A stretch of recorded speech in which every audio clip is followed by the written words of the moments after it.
Hopefully just a few months out from the Quest 3 launch, Meta is dropping more experimental features on the Quest Pro, potentially in preparation for the Quest 3. The most recent one is coming in update V56 as an experimental feature. This is called multimodal. This is a fusion between hand tracking and controller tracking. The headset would always be simultaneously tracking your hands and your controllers so that you could play with one controller, one hand, so that it could better track the controller if it's being blocked more by your hand. For now, this is considered experimental and won't be showing up on the Quest 2 and only on the Quest Pro. Meta has said when this is fully released, it will support unspecified additional devices and controllers, most likely meaning the Quest 3, as we've already heard from Bosworth, that the Quest 3 continuously runs its controller-free hand tracking with the infrared LEDs on the controller that often will be occluded by your hand. We saw this alongside more updates that make the hand tracking have less latency, keep up with your hands faster, and even a new free game demo that came out to help show that off on the Quest. For now, this is an experimental feature, so if you want to enable it, you're gonna have to go into settings and experimental features, and that's only if you're on update V56 on a Quest Pro. I'm extremely excited to test this out though, because getting the controllers to switch back and forth between hand tracking and controller track has been frustrating in the past on the Quest Pro, and hopefully this fusion will fix that and get us ready for that Quest 3 tracking. Speaking of the potential Quest 3 announcement, Meta Connect is about a month and a half away on September 27th, and for the first time since pre-pandemic 2019, there's actually going to be an in-person presence for the Connect event. The Connect event is even going to be taking place at Meta's actual headquarters in Menlo Park. That's a completely new event for Connect, as it's usually taken place off-site. Of course, this is a limited event. Meta said people there are going to be able to have demo experiencing. Of course, there'll be network events, and Meta has also mentioned, of course, not only some details about the upcoming Quest 3, but they'll be talking about AI and XR innovation. If you've been with me in the past when we've streamed the Meta Connect events, it can be quite a long talk about AI or metaverse XR before we finally get to the goods of what new headset is coming. I would expect the same this year. Although the event will now have an in-person element, it of course will be streamed online. Interestingly, it's still not held in VR. All these years of Connects, we haven't seen it held in VR yet, which is strange considering so much of this is about the VR world. And it just seems odd if they're pushing the technology so hard to not hold some of the events in virtual reality. What do you think about that? Let me know in the comments. It's going to be a long road of waiting for the Apple Vision Pro next year, especially as we've talked about how the launch may be limited and may be hard to even get your hands on one, but Apple CEO Tim Cook says he's already using it daily. In a recent earnings call, CEO of Apple Tim Cook recently was talking a little bit about the Vision Pro. He reaffirmed to his team that this is a marvel of engineering and the most advanced personal electronic device ever created. Talked about how he's been using it daily and the company's very excited about the future, while still not talking about what they're projecting for sales at all with the Vision Pro. It's exciting to hear that there's that much belief in the device, although as people have speculated and talked about, it's weird that we haven't seen a picture of him using it or any sort of video yet if he's using it that consistently. Maybe he's using a prototype model that isn't going to look like the final one, or maybe they're still nervous about showing off any more of how the eyes look from the outside, as people have already called it pretty uncanny valley. Whatever happens, hopefully we're about 6 months from seeing these things in the wild, and although not many of us are probably going to get one at $3,500, I'm pretty excited to hopefully at least see one in person at some conference, maybe sometime next year. When it comes to the world of VR treadmills, there's basically two major contenders. Virtuix was one of the originals with the Omni, and then Catwalk with their lighter, cheaper Catwalk C has become a little bit more popular out in the main world. Virtuix announced that they've raised another $4.7 million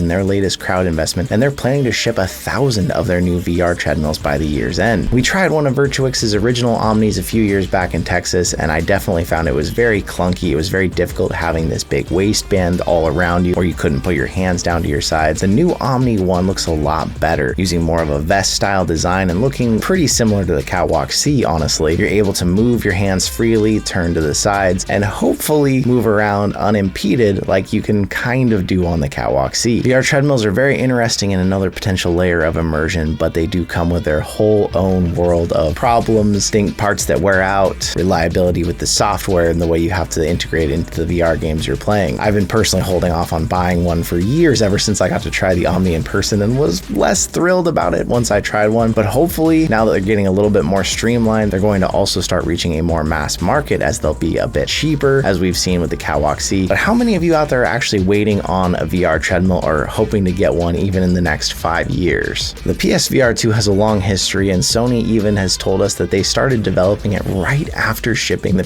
PSVR 1 back in 2016. Recently, they dropped some images showing us some of the prototypes that the PSVR 2 went through to end up at its final model. It's really interesting here getting to look at some of the different designs of how they went through to figure out where to place the inside-out tracking cameras, different modules on them, multiple different controller types, some of which look comfortable and some of which look terrible. There's one I spied here that looks a lot like a Valve Index controller, honestly. Sony even talks about how they went through and tried all different approaches. They were thinking about having an external sensor or multiple external sensors, just like the original PSVR or even the Rift had, to track infrared lights on the actual headset. It's interesting because one of the controllers here actually looks just like one of the patents we covered years ago, talking about how it had not just one grip button, but multiple finger grip buttons for each finger. Sony even tried using the IR LEDs for controller tracking on the actual controllers without the tracking rings, and ultimately decided the tracking rings were best. Interesting, of course, because we're seeing the Quest 3 ditch the controller rings altogether. I love these behind the scenes looks, but it's funny that we only get to see these, of course, after the final product has come out, when we were all itching and pushing for any type of information like this long before the PSVR 2 launched. Speaking of the PSVR 2, we've been covering this closely, so I'll be quick, but they've made another stride in getting closer to actually using the PSVR 2 on PC, even as far as getting the controllers to track now. Ivory, one of the companies that got the original PSVR working on PC, has been fighting and has a long blog of the months and months of work that they have gone to putting into getting the PSVR 2 working. I'll leave a link in the description if there's really more that you're interested in learning about or reading about it. It's interesting to see how many hurdles they're having to go through of creating special software and using other hardware just to get this thing working. It means most likely we are a long ways from anyone plugging and playing their PSVR 2 on a PC, unless Sony themselves makes a way that is a solution that you can just plug in to use it. Does anyone think that's going to happen still? I'm hoping, but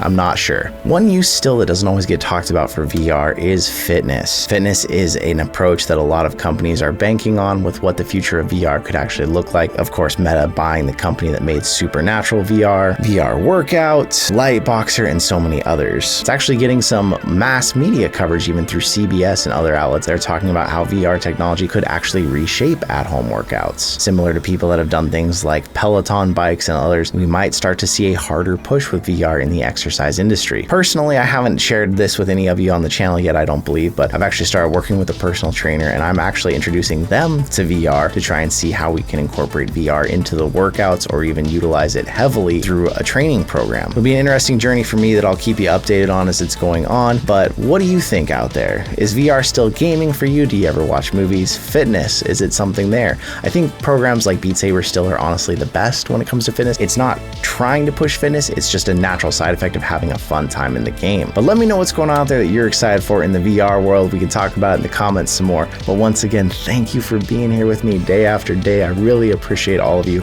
and I will see you in another reality.